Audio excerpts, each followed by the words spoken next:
ఒక మాట చెప్పిన, దావీదు ఆ రోజు చిన్న పిల్లవాడే కదా, యుద్ధానుభవం ఏమైనా ఉందా ఆయనకి? ఏమి లేదు కదా. దావీదుకి యుద్ధము చేసిన అనుభవం లేదు, కానీ దేవునితో చాలా మంచి అనుబంధం ఉంది ఆయనకి. దేవునితో అనుబంధం ఉంది, దేవునితో అనుభవం ఉంది ఆయనకి. యుద్ధముతో అనుభవం లేదు ఆయనకి, కానీ దేవునితో అనుభవం ఉంది. యుద్ధ అనుభవం ఉన్న వాళ్ళందరూ చేయలేనిది దేవునితో అనుబంధం ఉన్నవాడు ఒకే నిమిషంలో చేయగలిగాడు. హల్లెలూయా.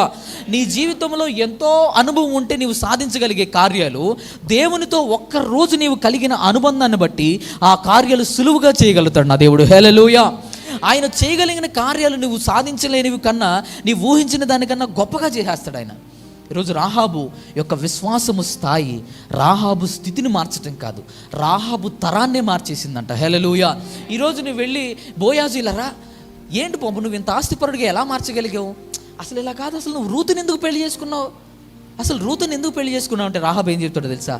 ఒకనాడు నా తల్లి ఇలా ఒంటరి స్థితిని అనుభవించింది తెలుసా? ఒకనాడు నా తల్లి ఒంటరి పరిస్థితుల్లో వెళ్ళింది తెలుసా? ఒకనాడు నా తల్లికి తినడానికి తిండి కూడా లేని బ్రతికింది తెలుసా? అందుకే ఆ రోజు నా తల్లి తినటానికి లేని పరిస్థితుల్లో వెళుతూ కూడా ఆ దేవుని మీద విశ్వాసాన్ని విడిచిపెట్టలేదు. హల్లెలూయా. ఈరోజు ఈ రూతుని నేను పెళ్లి చేసుకోవడానికి కారణం ఏంటో తెలుసా? ఒకనాడు నా తల్లి వెళ్ళిన పరిస్థితుల్లోనే ఇదిగో ఈ రూతు వెళుతూ ఉంది. నా తల్లి ఎలాగైతే విశ్వాసం ఉంచిందో అదే రీతిలో ఈ రూతు కూడా విశ్వాసం ఉంచింది. అందుకే ఆమెనికి ఆ విశ్వాసాన్ని బట్టి దేవుడే నాకు ఆమెను అనుగ్రహించాడని చెప్తాడు. హల్లెలూయా. హల్లెలూయా. ఈరోజు నీ పరిస్థితి ఏదైనా కానీ ఈ పరిస్థితిని నీవు ఆలోచించాల్సిన అవసరం లేదు. నీవు ఆలోచించాల్సింది ఏంటో తెలుసా? నీ భవిష్యత్తుని మార్చే నీ దేవుడి గురించి. హల్లెలూయా. నీ స్థితి ఏదైనా కానీ అమ్మ పక్కన పెట్టేయి. మనుషులందరూ చెప్తారు, ఏమని పెట్టాలి కానీ నువ్వు ఫెయిల్ అయిపోతావు, నీ వల్ల కాదురా బాబు, అసలు నువ్వు అంత స్థాయికి వెళ్ళాలంటే ఎట్లాగో తెలుసా, ఏంటి నీ వల్ల కాదని చెప్తారు. దేవుడు ఏమంటాడు తెలుసా? నీకేమీ రాదా, నువ్వే కావాలరా నా దగ్గరికి అంటాడు ఆయన. హల్లెలూయా. మనుషులందరూ రాహాబుని ఎందుకు దూషించారు? ఆమె ఉన్న ప్రస్తుత పరిస్థితిని బట్టే కదా. దేవుడు మరి రాహాబు దగ్గరికి ఎందుకు వచ్చాడు? ఆమె ఉన్న ప్రస్తుత పరిస్థితిని బట్టే. మనుషులు ఏది చూసి నిన్ను కాదంటారో దేవుడు దాన్ని చూసి నీవు కావాలంటాడు. హల్లెలూయా. ఈరోజు నీ దగ్గర ఏమీ లేదని మనుషులందరూ పక్కన పెట్టేయచ్చు. దేవుడు అంటాడమ్మా నీ దగ్గర ఏమీ లేదా, అందుకే నేను నీ దగ్గరికి వస్తా అంటాడు. హల్లెలూయా. మనుషులందరూ అన్నీ ఉన్నప్పుడు వచ్చి నీ దగ్గర అన్నీ తీసుకొని వెళ్ళిపోతారు.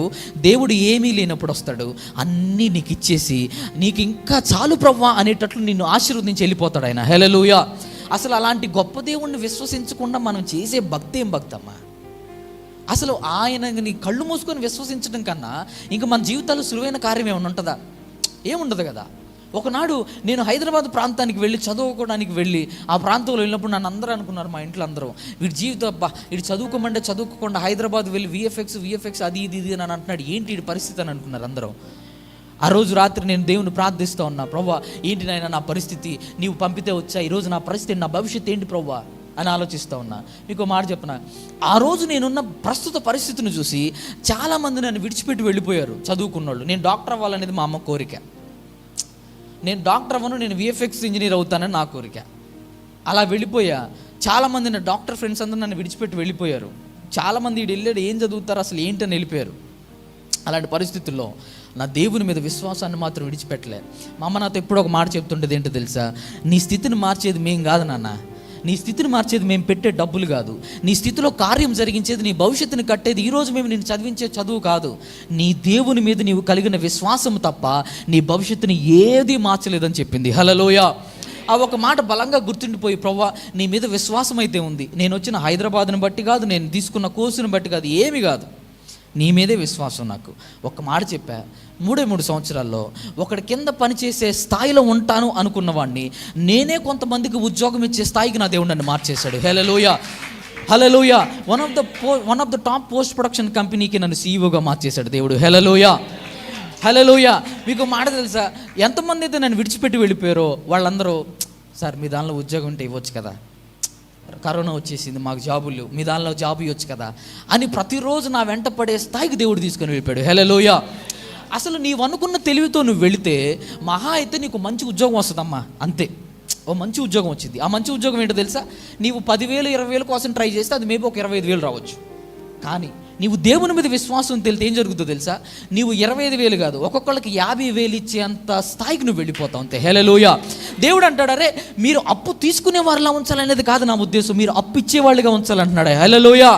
ఈరోజు నీవు దేవుని యందు విశ్వాసం ఉంచితే నీవు అప్పు కోసం వెళ్ళాల్సిన పనిలే. అయ్యో నెలాఖరు వస్తుంది తీర్చాలా, ఆడొచ్చేస్తాడు ఇంటి ముందుకి, రెడ్డి గారి దగ్గరికి, రెడ్డి గారు 1000 రూపాయలు ఇవ్వండి, ఆడొచ్చేస్తాడు. అవసరంలా. నీవు దేవుని దగ్గరికి వెళ్ళు, అందరూ వచ్చి నీ దగ్గర చేజాపేటట్లు చేస్తాడు ఆయన. హల్లెలూయా. రాహాబు స్థితి అదే. రాహాబు ఏం పరిస్థితి అమ్మా ఉన్నది. అసలు ఒక వేషిని ఎవడైనా పట్టించుకుంటాడా? సొంత కుటుంబం పక్కన పెట్టేసింది ఆమెని, సొంత కుటుంబం. ఆమె అంటుంది, ఆమె గురించి నాకు చాలా బాధ అనిపించిన విషయం ఏంటో తెలుసా?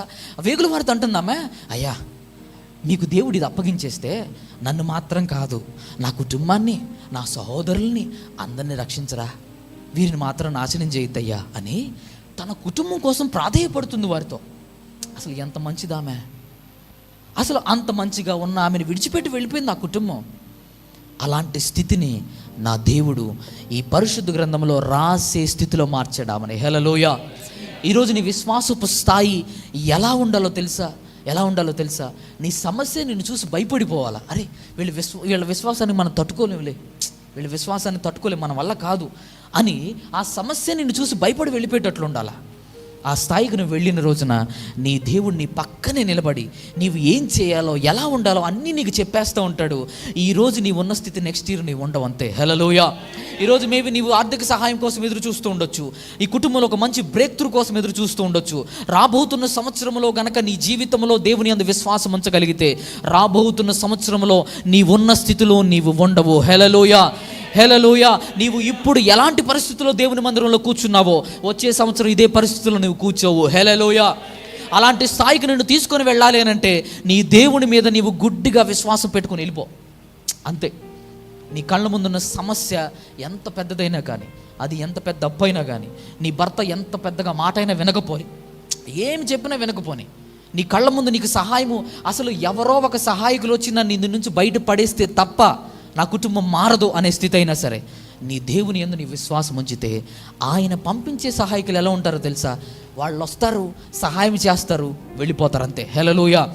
మరలా ఆ సహాయము చేసినోడు తప్ప మరలా నీ దగ్గరికి ఎప్పుడు కనపడ్డాడు. మొన్న మేము ఒక మందిరం కడుతూ ఉన్నాం పెరంగిపురంలో. మందిరం కడుతూ ఉంటే ప్రార్థన చేస్తూ ఉన్నా, ప్రభువా మందిరం కట్టాలా, చాలా కష్టం, అది మనకు తెలియని ప్రాంతం, ఎట్లా ప్రభువా ఏంటి అని ప్రార్థన చేస్తూ ఉన్నా. బ్యాంకులో చూస్తే డబ్బులు లేవు. ప్రభువా ఏంటి నాయన పరిస్థితి, నువ్వైతే కట్టమన్నావు, ఏం చేయాలి నన్ను అని ప్రార్థన చేస్తూ ఉన్నా. దేవుడు చెప్పిన మాట 7 వారాల్లో కట్టిస్తా అన్నాడు. ఎంత? 7 వారాల్లో మందిరం కట్టిస్తా అన్నాడు. ప్రార్థన చేస్తూ ఉన్నాం, రోజులు గడిచిపోతామని భయం వేస్తుంది నాకు. ఎందుకంటే దేవుడు చెప్పిన మాట ప్రకటించాం, ఏం చేయాలో అర్థం కాని పరిస్థితి. అలా పరిస్థితుల్లో ప్రార్థన చేస్తూ ఉంటే ఒకరోజు నాకు ఫోన్ కాల్ వచ్చింది. పాస్టర్ గారు ప్రైజ్ లేడండి అన్నాడు. ప్రైజ్ లేడండి అన్న. మీరు గుంటూరులోనే ఉంటారా అని అడిగాడు. గుంటూరులోనే ఉంటానండి అన్న. యూట్యూబ్లో నా సాక్ష్యం ఉంటుంది, ఆ సాక్ష్యం చూశాడు అతను. గుంటూరులోనే ఉంటారంటే గుంటూరులోనే ఉంటానండి అన్నాడు. మిమ్మల్ని అర్జెంట్ కలవాలండి అన్నాడు ఆయన. సరే రండి అని ఇంటి లొకేషన్ పంపించా. వచ్చాడు. అతను వచ్చేదాకా అతను ఎవరో నాకు తెలియదు. అక్కడ విశ్వాసులు నాకు ఫోన్ చేస్తూ ఉన్నారు, పాస్టర్ గారు ఇది కావాలా, వీళ్ళందరూ వస్తున్నారు, పని ఆగిపోతుంది, ఏం చేయాలండి అని ఫోన్లు చేస్తున్నారు. దేవుడు అన్నీ ఇస్తాడు, కంగారు పడకండి అని. ఉత్తుతే నా దగ్గర ఏమి లేవు, దేవుడు ఇస్తాడు, మేలు చేస్తాడు, కంగారు పడకండి అని చెప్తున్నా. వాళ్ళ దగ్గర వాళ్ళేమో పాస్టర్ గారి కారులో తిరుగుతున్నాడు, పాస్టర్ గారి దగ్గర చాలా ఉండి ఉద్దుద్దే అంతే. విశ్వాసులు ఉంది, మేము అలా తిరుగుతాం అంతే, చక్కగా మంచి బట్టలు కట్టుకొని కార్లు వేసుకుని తిరుగుతే ఏముండవు మా బ్యాంకులో. మేము విశ్వాసం మీద నడిచేవాళ్ళం. మా దగ్గర డబ్బులు ఉండవు కానీ విశ్వాసం ఉంటుంది మా దగ్గర. హల్లెలూయా. ఎందుకో తెలుసా? మేము మనుషులను చూసి రాలే, మమ్మల్ని పిలిచిన దేవుడిని చూసి వచ్చాం కనుక. హల్లెలూయా. మాకు మనుషులు ఏమీ ఇవ్వరమ్మా, మనుషులు ఏమి ఇవ్వడం. మాట చెప్పిన, నీ దగ్గరికి వచ్చి ఒకడు వచ్చి నువ్వు 1000 రూపాయలు అని అడిగితే ఇస్తావా? ముక్కు మొహం తెలియకుండా ఇస్తావా? మాకు ఇస్తారు, అందరూ తెలుసా మీకు? మాకు 1000 కాదు, 1000 ఇవ్వటానికి కూడా మొహమాట పడతారు పాస్టర్ గారు, తెలుసా మీరు? నువ్వు ఎవరు ముక్కు మొఖం తెలియనోడు ఒక 1000 రూపాయలు అడిగితే నీయో, కానీ దేవుడు ఆ వారి చేతే మాకు 1000 ఇప్పిస్తాడు ఆయన. హల్లెలూయా. ఎందుకో తెలుసా? మేము వచ్చిన స్థితి మనుషులు ఉన్నారని కాదు, మమ్మల్ని పిలిచిన వాడు నమ్మదగిన వాడు కనుక. మార్గం మధ్యలో విడిచిపెట్టి వెళ్ళే దేవుడు కాదు మేము ఆరాధించేవాడు. హల్లెలూయా. హల్లెలూయా. అతడు నా ఇంటికి వచ్చేదాకా తెలియదు అతను ఎవరో. వచ్చాడు, చక్కగా కాలింగ్ బెల్ కొట్టాడు, లోపల కూర్చోబెట్టి ఇంత పెద్దగా ఉన్నాడు ఆయన, నాకన్నా హైట్ ఉన్నాడు. వామ్మో ఎవరా బాబు అని అనుకున్నా. వచ్చి కూర్చున్నాడు. పాస్టర్ గారు ప్రైజ్ లేడండి, మీ సాక్ష్యం చూశాను, అసలు నేను నమ్మలా మీరు గుంటూరులో ఉంటారు అనుకోలే, ఇంత కంపెనీ ఓనర్ ఏంటండి మీరు అని మాట్లాడుతూ ఉన్నాడు. అసలు ఎవరు సార్ మీరు అన్న? సార్ నేను రైల్వే స్టేషన్ ఉందా, ఆ రైల్వే స్టేషన్ మొత్తానికి సూపర్వైజర్ సార్ నేను అన్నాడు ఆయన. హల్లెలూయా. అసలు ఎన్నోసార్లు స్టేషన్కి వెళ్ళాను నేను, ఎన్నోసార్లు స్టేషన్కి వెళ్ళి లైన్లో నిలబడ్డా టికెట్ల కోసం, వీటి కోసం. ఆ స్టేషన్ మొత్తాన్ని నడిపించే సూపర్వైజర్ రోజు నా కళ్ళ ముందు నిలబడ్డాడు వచ్చి. హల్లెలూయా. ఆయన వచ్చి ఏమంటున్నాడు తెలుసా? సార్ మీ మందిరం ఎక్కడ సార్ దేవుడు నాతో మాట్లాడాడు, మీ మందిరం ఎక్కడ చెప్పండి నాకు అన్నాడు. మందిరం లేదండి, కడుతున్నామండి అన్న. కడుతున్నారా? సరే, మీకు మందిరం కట్టడానికి ఎలక్ట్రికల్ వస్తువులు ఎంత ఇద్దో అంత నేను ఇచ్చి వెళ్ళిపోతాను అన్నాడు ఆయన. అంతే. హల్లెలూయా, హల్లెలూయా అన్నాడు. ఉత్తగా చెప్పాడులే ఆయన అనుకున్న మాట. సర్లేండి ఇద్దరులు కానీ అని చెప్పి ప్రార్థన చేసి పంపించేసా. ఆ నెక్స్ట్ డేనే నాకు ఫోన్ చేశాడు. ఫోన్ చేసి, సార్ వస్తున్నాను సార్ అని అన్నాడు. ఇంటికి వచ్చాడు. నేను లోపల బెడ్రూమ్లో ఉన్నా, ప్రేయర్కి రెడీ అవుతా ఉన్నా. కాలింగ్ బెల్ కొట్టాడు. పాస్టర్ గారు బయట ఉంది. పాస్టర్ గారికి ఒక కట్ట చేతిలో పెట్టేసి, పాస్టర్ గారికి చెప్పండి నేను వెళ్ళిపోతున్నానని చెప్పి వెళ్ళిపోతున్నాడు ఆయన. హల్లెలూయా. అసలు ఆయన ఎలా వెళ్ళిపోతున్నాడు తెలుసా? ఇప్పుడు ఒక 1000 రూపాయలు ఇస్తే పాస్టర్ గారు మమ్మల్ని చూడాలా, మా గురించి స్టేజ్ మీద చెప్పాలా. ఈరోజు ఆ ఏసీ ఇచ్చింది తెలుసా, ఏసీ ఇవ్వడానికి ఆమె కారణం తెలుసా, ఈరోజు మీకు చల్లగుందా, చల్లగుందంటే ఎదుగో అది ఆమె ఇచ్చింది ఆమె, ఆ కెమెరా ఆమె ఇచ్చింది తెలుసా అని చెప్పాలా అని ఎదురు చూస్తావా లేదా? అసలు ఆయన అంత పెద్దోడు వచ్చాడు, కాలింగ్ బెల్ కొట్టాడు, తలుపు తీసింది, డబ్బులు ఇచ్చి వెళ్ళిపోతున్నాడు ఆయన. ఓయమ్మ ఉండు బాబు నువ్వు కూడా, నేను వస్తున్నానని చెప్పి పరిగెత్తుకుంటే నేను కిందకెళ్ళి, బ్రదర్ ఏంటి వెళ్ళిపోతున్నాడు మీరేనంటే, దేవుడు నాకు చెప్పింది చేసేసానండి, ఇంకా నాకేం వద్దని నేను పరిగెడుతున్నాడు ఆయన. హల్లెలూయా. అసలు ఆయన ఇచ్చింది నేను చూసుకొని ఆశ్చర్యపోయా. అయ్యో ప్రభువా, ఇంత ముక్కు మొఖం తెలియనోడికి ఎవరైనా వచ్చి ఇస్తారా? ఇవ్వలేరు కదా. కానీ నా దేవుడు ఇప్పిస్తాడు. హల్లెలూయా. నా దేవునికి అంత సాధ్యము కలిగిన వాడు. హల్లెలూయా. ఎందుకో తెలుసా, నీవు ఆశించే ఎవ్వరెవడో. మీకు మాట తెలుసా, నేను మా మందిరంలో ఒకటే మాట చెప్తా, అరే బాబు నాకు ఈ సంఘానికి అవసరం ఉన్నాయి ఇవన్నీ నేను ఎప్పుడు చెప్పను మందిరంలో. ఎందుకో తెలుసా, నేను చెప్తే ఇచ్చాను అనుకుంటారు అందరూ. అందుకే నేను ప్రార్థన చేస్తా పోయి కూర్చొని, ప్రభువా ఈ అవసరం ఉంది ఏం చేయమంటావు నన్ను అంట. నువ్వు వెళ్ళు, వచ్చే వారానికి నేను సహాయం చేస్తా పో అంటాడంతే ఆయన. హల్లెలూయా. ఇలాంటి పరిస్థితులు ఎందుకో తెలుసా, నీ ఆలోచన ప్రకారం వెళ్తే నీ బ్యాంక్ బ్యాలెన్స్ చూసుకుంటావమ్మా. నీవు ఏదైనా చెయ్యాలనంటే నా ఇంట్లో ఎంత ఉంది, బీరువాలు ఎంత ఉంది, సరే డబ్బులు లేవు, బంగారం అమ్మేద్దామా, సరే అమ్మొద్దులే తాకడ పెడదాంలే, మళ్ళీ డబ్బులు ఉన్నప్పుడు తీసుకుందాం అంటాడు. దేవుడు ఏమంటాడు తెలుసా, నీ జేబులో ₹1 కూడా తీయాల్సిన పనిలే, మొత్తం నేనే సమకూరుస్తా అంటాడు ఆయన. హల్లెలూయా. ఈరోజు లైవ్లో చెప్తున్నా, ఆ మందిరం కట్టడానికి ₹1 కూడా నాది లేదు ఈరోజు. హల్లెలూయా. ₹1 నుంచి ₹1,00,000 దాకా మొత్తం ఆయనే తెచ్చుకున్నాడు, ఆయనే తెచ్చాడు. హల్లెలూయా, హల్లెలూయా. ప్రతి పని ఆయనే జరిగించుకున్నాడు. ఈరోజు నేను వెళ్ళి దేవుని కోసం నేను ఎంత కష్టపడ్డాను అని చెప్పడం నాకు సిగ్గేస్తుంది అక్కడ. ఎందుకో తెలుసా, A to Z ఆయనే తెచ్చుకుంటే మనం ఏం చెప్తాం ఇంకెళ్ళి? ఎవరెవరో ఎక్కడి నుంచో వచ్చినోళ్ళు ఎలా జరుగుతాయో తెలుసు ఇలాంటి కార్యాలు. నీ పరిస్థితిని కాకుండా నీ దేవుని మీద నీ విశ్వాసం ఉంచినప్పుడు. హల్లెలూయా. నేను అంటాను, నీ స్థితి ఏదైనా కానీ, నీ పరిస్థితులు ఏవైనా కానీ, నీ పరిస్థితిని పక్కన పెట్టి, అవి ఇప్పుడు ఉండేవే. నీ పరిస్థితి కన్నా ఇంకొక ఆయన ఉంటాడు, ఆయన వైపు నువ్వు చూడు. నీ పరిస్థితి నీ ముందు మోకరించపోతే నన్ను అడుగొచ్చి. హల్లెలూయా. నీ పరిస్థితి మోకరించాలి, ఫస్ట్ నువ్వు దేవుని దగ్గర మోకరించాలి అంతే. నీవు అప్పులోడి దగ్గరికి వెళ్ళే ముందు, నీవు లోన్లకు వెళ్ళే ముందు నీ దేవుని దగ్గర మోకరించి అంతే. అయ్యా, చాలామంది ఏం ప్రార్థన చేస్తారు తెలుసా, పాస్టర్ అయ్యా చౌదరి గారి దగ్గరికి వెళ్తున్నా, ఆయన ఈరోజు మనకి 1,00,000 ఇస్తా అన్నాడు, ఇచ్చేటట్టు ప్రార్థన చేయండి పాస్టర్ గారు అని వస్తారు. హలో, నువ్వు ఎక్కడికి వెళ్తున్నావు? అప్పు తెచ్చుకోవడానికి వెళ్తున్నావు, అప్పు ఇచ్చేటట్టు ప్రార్థన చేయమంటున్నావా? దేవుని కోరిక ఏంటి? నీవు అనేక మందికి అప్పు ఇవ్వాలంటే అప్పు తెచ్చుకోవడానికి వెళ్తున్నావు, ప్రార్థన చేయండి అంటావేంటి? కాదు కాదు కాదు. నీవు ఎలాంటి స్థాయికి వెళ్ళాలో తెలుసా? ప్రభా నాకు 1,00,000 కావాలా, నువ్వు ఇస్తే సాక్ష్యం చెప్తా అని ఒక మాట దేవునికి చెప్పు, నీకు 2,00,000 తెచ్చి చేతిలో పెడతాడు ఆయన. హల్లెలూయా. నా దేవుడు నీవు అడిగింది ఇచ్చేవాడు కాదు, నీవు అడిగింది ఇచ్చేవాడు కాదు, నీవు అడిగిన దానికన్నా ఎక్కువ ఇచ్చేవాడు ఆయన. హల్లెలూయా. ఆయన అదే అందుకే అంటాడు, ఆయన ప్రేమించు వారి కోసం ఆయన కలిగి ఉన్న ఆలోచనలు, ఉద్దేశాలు హృదయానికి గోచరము కావు, తలంపులకు అందమంట. నీవు నీ తలంపుల్లో 1,00,000 ఉంటే ఆయన 2,00,000 తెచ్చి ఇవ్వాలనుకుంటాడు. అరే నువ్వు 1,00,000 కోసం అడుగుతావేంటి ఆయన దగ్గరికి వచ్చి? నో. రాహాబు ఏమడుగుతుందో తెలుసా? తన కుటుంబాన్ని రక్షించే చాలు అనుకున్నది ఆమె. దేవుడు ఏం చేశాడు తెలుసా? రాహాబు, నీలో నుంచి ఈ ప్రపంచాన్ని రక్షించేవాడిని నేను తీసుకొస్తున్నానని చెప్పాడు ఆయన. హల్లెలూయా. నీ కోరిక నీ కుటుంబం రక్షింపబడితే చాలు అనుకుంటున్నావు, నా దేవుడు అంటున్నాడు నీ ద్వారా నీ ప్రాంతం అంతా రక్షించాలనుకుంటున్నాడు ఆయన. హల్లెలూయా. ఈరోజు నీవు అనుకుంటున్న కోరిక కొంచెం మాత్రమే. నీవు దేవుని మీద విశ్వాసం ఉంచితే నీవు ఊహించలేనంత నీ చేతిలో పెట్టేస్తాడు ఆయన. హల్లెలూయా. రాహాబు అనుకున్నది ఒకటే, నా తల్లిదండ్రులు నా సహోదరులు బాగుపడితే చాలు, వాళ్ళు నశించిపోకుండా ఉంటే చాలు అనుకున్నది.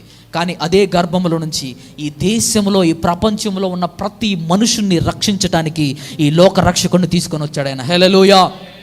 అంత గొప్ప దేవుణ్ణి కళ్ళు మూసుకొని విశ్వసించాలి తప్ప నీ పరిస్థితిని చూసుకొని ఎందుకు? సాతానుడు ప్రతిసారి 2 ఆలోచనలు తీసుకొని వస్తాడు. చర్చికి వెళ్ళి ప్రార్థన చేసుకోలే, తలపోటు తగ్గిపోద్దులే అని అంటాడు. ఈడేమంటాడు తెలుసా?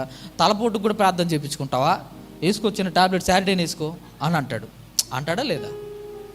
కాదు, ఇల్లు పాస్టర్ గారు ప్రార్థన చేసి తగ్గిపోద్ది ఇల్లు అని అంటే పక్కన ఎమ్మట్లే వస్తాడు. వచ్చి కాదురా మన షీట్ తెచ్చావు, అవి వేస్ట్ అయిపోవు.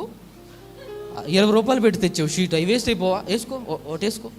మళ్ళీ ఆ సౌండ్లకి నీకు తలపొట్టు ఎక్కువ వచ్చిందనుకో, ఇంటికి వచ్చాక నిద్ర పట్టదు నీకు, పో వేసుకోపో అని అంటాడు ఆడు. చివరికి నువ్వేం చేస్తావు తెలుసా? ట్యాబ్లెట్ వేసుకునే మందిరానికి వస్తావు. ఫస్ట్ కూర్చుంటావు, వేసి రక్తం ఇచ్చే నాయన లేదు పాస్టర్ గారితో ప్రార్థన చేయించుకుంటా అని అంటావు.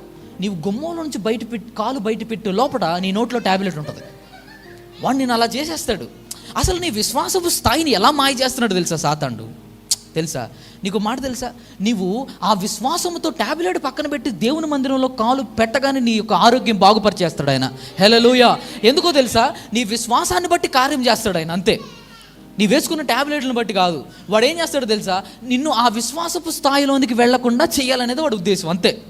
అందుకనే దేవుడు లోతును అబ్రహామును పక్కన పెట్టి ఏమన్నాడు తెలుసా? ఇదిగో మీరు ఎక్కడ కావాలంటే అక్కడికి వెళ్ళండి అని చెప్పాడు. లోతు ఏం చేసుకున్నాడు? పచ్చగా కనపడేది చూసుకున్నాడు. అబ్రహాం ఏం చేశాడు? ఎండిపోయినది అసలు మెట్ట భూమిని చూసుకున్నాడు. అసలు మెట్ట భూమి ఆశీర్వదించబడద్దా? పచ్చకున్నది ఆశీర్వదించబడిద్దా? కదా, పచ్చకునేది ఆశీర్వదించబడాలి కదా. మరి లోతు వెళ్ళగానే పచ్చదంతా ఎందుకు గాలిపోయింది? మీరు ఎల్లకి వెళ్ళిన తర్వాత చదువుకోండి. ఆదికాండంలో రాయబడి ఉంటుంది. ఏంటో తెలుసా? లోతు సొదొమ గొమొర్రా దగ్గరగా గుడారం వేసుకున్నాడు అని రాయబడి ఉంటుంది. సొదొమలో కాదు. ఈ మాట జాగ్రత్త వినండి. ఎందుకో తెలుసా? సొదొమ గొమొర్రా శపితమైందని అబ్రహాముకి లోతుకి ఇద్దరికి తెలుసు. అందుకని వాడు ఏం చేశాడు తెలుసా?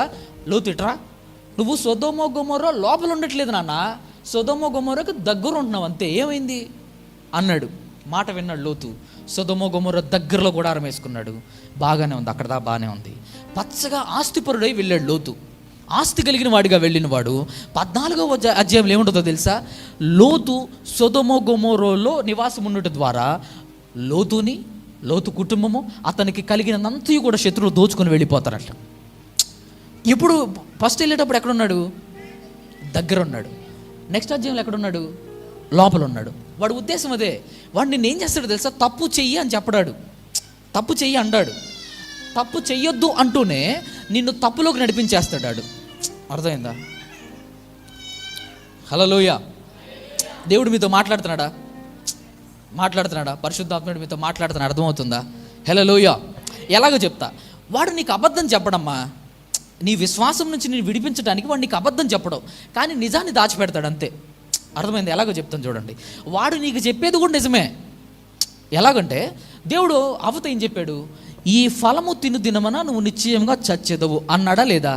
అది నిజమే కదా. సర్పమే వచ్చి ఏం చెప్పింది? మీరు సావరు అన్నది. అది కూడా నిజమే కదా. అది కూడా నిజమే. దేవుడు చెప్పింది నిజమే, ఇది కూడా నిజమే. ఎలా నిజమో చెప్తాను చూడండి. ఆదాము అవ్వ ఫలం తిన్నారా లేదా? తిన్నాక మరి చావలేదు కదా వాళ్ళు. దేవుడు చెప్పింది అబద్ధమా? కాదు. దేవుడు ఏం చెప్పాడు తెలుసా? ఇది తినుమన నువ్వు చచ్చేదవు. ఎలాగో తెలుసా? ఆత్మీయంగా చచ్చిపోతావు నువ్వు అన్నాడు, అంతే. వీడొచ్చి నువ్వు నిజంగా సావు అన్నాడు. దేవుడు చెప్పింది నిజమే, వీడు చెప్పింది నిజమే. కాకపోతే సాతాను ఏం చేశాడు తెలుసా? ఒక అసలైన నిజాన్ని దాచిపెట్టేసి లేని నిజాన్ని నీ కళ్ళ ముందు పెడతాడు, అంతే. వాడు చేసే విశ్వాసం నుంచి తప్పించడానికి వాడు వాడే ఒక భయంకరమైన ఆలోచన అదే. ఇంకో మాట చెప్పనా? వాడు చెప్తాడు నీకు, ఈరోజు ప్రార్థన ఎన్నింటికి? పాస్టర్ గారు 6:30కి వచ్చేస్తారు. 6:30కి 6 గంటలు వెళ్ళిపోదాంలే పదా అని అంటాడు. ఎప్పుడో తెలుసా? 4ంటికి. అసలు నీకు ఆ రోజే ఒక పని వచ్చి పడుద్ది. టైం ఎంత అయింది? 5గా, మాట్లాడి వెళ్దాంలే అని కూర్చుంటావు. వాడు చెప్పింది నీకు కరెక్టే, 1 గంటలో అయిపోద్ది ఆ పని. కానీ ఆ పని అయిపోయిన తర్వాత నువ్వు టైం చూసుకుంటే ఎంత అవుద్దో తెలుసా? 8 అవుద్ది. అయ్యో బాబో 8 అయిందని పరిగెత్తేసరికి పాస్టర్ గారు వాక్యం కూడా మిగించేస్తుంటాడు. ఆ రోజు వాడు నిన్ను ఎలా మాయ చేశాడో తెలుసా? దేవుడు ఇలా నీకు విశ్వాసం గురించి బోధించాలనుకుంటే ఆ విశ్వాసము గురించిన మాట నీ హృదయంలో లేకుండా చేశాడు. దొంగిలించేశాడా లేదా? అప్పుడు అది దొంగిలించబడుతున్న విశ్వాసంలో ఉంటావా, తప్పిపోతావా? ఇదే రీతిలో విశ్వాసులను మాయ చేసేస్తున్నాడు. అందుకే వాడికి మాయలోడు, చాలా మాయలోడాడు. సాతానుడు వాడంతటికి వాడు నిన్ను నాశనం చేయలేడు. వాడికి ఆ శక్తి లేదమ్మా. ఈ మాట గుర్తుపెట్టుకోండి. నీకేం జరిగిన సాతానుడు ఎంత చేశాడో తెలుసా? అస్సలు లేదు. సాతానుడు వాడంతటికి వాడు నీలోకి రాలేడమ్మా. అసలు వాడికి అంత రైట్ లేదు వాడికి. ఈ మాట జాగ్రత్తగా వినండి. సాతానుడు నిన్ను ముట్టలేడు, తెలుసా నీకు? అసలు నీ కుటుంబాన్ని తాకలేడు తెలుసాడు? నీ కుటుంబంలో ఎలాంటి నష్టం వాడు తేలేడు తెలుసా? వాడు చేయగలిగింది ఏంటో తెలుసా? నీ ద్వారానే నీ కుటుంబాన్ని నాశనం అయ్యేటట్లు చేస్తాడు. వాడంతటా ఆడొచ్చి నీ కుటుంబాన్ని నాశనం చేసే అధికారమే లేదు వాడికి. కానీ వాడికున్న ఒక అధికారం ఏంటంటే నిన్నే మాయ చేసి నీ ద్వారానే నీ కుటుంబం నాశనం అయ్యేటట్లు చేస్తాడు. ఇప్పుడు సాతానుడు వచ్చి ఒక కుటుంబంలో యజమానికి తాగురా అని చెప్పి పోస్తాడా? పోయాడు కదా. వాడు కూర్చోబెట్టి అన్నారా ఎట్రా ఇద్దరం కలిసి కూర్చుందా, సిట్టింగ్ వేద్దా అని కూర్చొని ఆడుకో గ్లాస్ ఈడుకో గ్లాస్ పెట్టుకుంటాడా? పెట్టుకోడు కదా. వాడు చేసేది ఏంటో తెలుసా? హృదయంలో ఒక ఆలోచన పంపిస్తాడు. ఈరోజు 200 ఎక్కువ వచ్చినాయిగా, వెళ్ళరా జగనన్న రేట్లు పెంచాడు, ఏం కాదు అమ్మఒడి ఇస్తున్నాడుగా, డబ్బులు ఉన్నాయిగా, ఏం కాదు లేపు అని పంపిస్తాడు. సాతానుడు రాలే నీతో పాటు, వాడు ఆలోచన వచ్చింది నీతో. నీవేమనుకుంటావు తెలుసా? అయ్యో నాకు దేవుడు అంటే విశ్వాసం, నేను పోను, నేను తాగను అనుకుంటాడు అతను. అక్కడికి వెళ్ళి తాగేసి ఇంటికి వచ్చిన తర్వాత తెలిసింది, నేను తాగానా, అయ్యో ఇది ఎప్పుడు జరిగింది అమ్మాయి. సాతానుకున్న బలమైన ఒక బలం ఇదే తెలుసా? ఇది బలాన్ని గ్రహించలేకే విశ్వాసులు పడిపోతున్నారు ఈరోజు. వాడంతటా వాడిని నేనేమి చేయలేడమ్మా, వాడికి అసలు అంత సీన్ లేదు వాడికి, సాతానుడికి. నువ్వే ఉత్తగా వాడిని తిడతా ఉంటావు అంతే. సాతానా వెనక్కిపో అంటావు, వాడు వెనక్కు చూడదు అంటాడు. అరే నేను కాదురా బాబు, నువ్వే ఇది చేసుకుంది నువ్వే అంటాడు. అర్థమవుతుందా? వాడు తాగొస్తాడు, ఇంట్లో రాగానే భార్యకి బాధ అనిపిస్తుంది, ఎందుకయ్యా తాగొచ్చావు అని అంటది. వాడికి భార్య మంచిగా చెప్పినా 4 కొట్టాలనిపిస్తుంది. వాడికి 4 కొడతాడు. ఆ రోజు చేసుకున్న అన్నమంతా ఇంటంతా ఇలా వేసేస్తారు, ఇల్లంతా. ఆ రోజు చేసుకున్న అన్నమంతా. ప్రశాంతత పోయిందా? నష్టమే కదా. డబ్బులు పోయా, మనశ్శాంతి పోయింది, అంతా పోయింది కదా. ఎందుకు? సాతానుడు వచ్చాడా నీ ఇంట్లోకి? వాడు నిన్ను ఏమైనా చేశాడా? నువ్వు విశ్వసించొద్దు, అసలు ఏం చేయొద్దు అన్నాడా? లేదు. నీ విశ్వాసము నుంచి తప్పిపోవటానికి ఒకే ఒక్క ఆలోచన ఇచ్చాడు నీకు, అంతే. ఆ ఆలోచన నీ కుటుంబంని మనశ్శాంతి లేని స్థితికి తీసుకొని వెళ్ళిపోయింది. ఈరోజు పరిస్థితులు అలాగే ఉన్నాయి. ఒకనాడు లోతు కుటుంబం నాశనం అయిపోతున్న ఆ స్థితిలోనికి వెళ్ళిపోయి, లోతు కళ్ళ ముందు లోతు కుమార్తెని, లోతు భార్యని కట్టి తీసుకొని వెళ్ళిపోయేటట్టు మార్చేసింది లోతుని. కానీ అబ్రహాము విశ్వాసం నుంచి కదిలించబడలా, అక్కడే ఉన్నాడు. ప్రవ్వా ఇది ఎండిపోయిందా, పర్వాలేదు, నీ మీద నాకు విశ్వాసం ఉంది, ఎండిన దాన్ని చిగురింప చేయగలిగిన శక్తి కలిగిన వాడివి కదా నీవు అన్నాడు, అంతే. హల్లెలూయా. ఆ అబ్రహాము యొక్క విశ్వాసము చూసిన వాడు ఎండిపోయిన నేలని ఫలభరితంగా మార్చేశాడు ఆయన. హల్లెలూయా.